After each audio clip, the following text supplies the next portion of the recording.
Republicans and Democrats actually came together last week to support the government monitoring of drivers. The plan is to equip every new car after 2026 with technology to detect drunk or drugged driving, and then be able to shut down the car if the driver is impaired. It sounds like a miracle. Who doesn't want fewer drunk drivers on the road? Except it's not a miracle, nor is it practical or even wise to mandate such a device for everyone.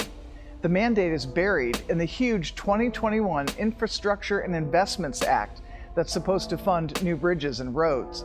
Some critics call the technology that would detect driver impairment a kill switch because the ultimate aim of the device is to shut down the car. It's worth considering whether that technology would then breed a new class of bureaucrats to act on the data and potentially control your car. But those in favor of the devices argue the law does not give driver data to anyone. Maybe not now, but it wouldn't be the first time the government grew to fill a need that didn't exist.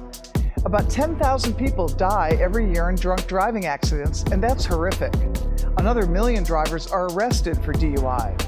The good news is the insurance industry says between 1991 and 2017, the rate of drunk driving fatalities dropped 50%, thanks to consistent policing and publicity about the dangers of impaired driving. We need to keep that societal pressure on. Drunk driving is deadly, illegal, morally wrong, and costly. What we don't need is the government mandating special technology in every car to monitor the entire driving population. Ours was the first revolution in the history of mankind that truly reversed the course of government, and with 3 little words: we the people. We the people tell the government what to do. It doesn't tell us. We the people are the driver. The government is the car, and we decide where it should go and by what route and how fast. Almost all the world's constitutions are documents in which governments tell the people what their privileges are. Our Constitution is a document in which we, the people, tell the government what it is allowed to do. We, the people, are free.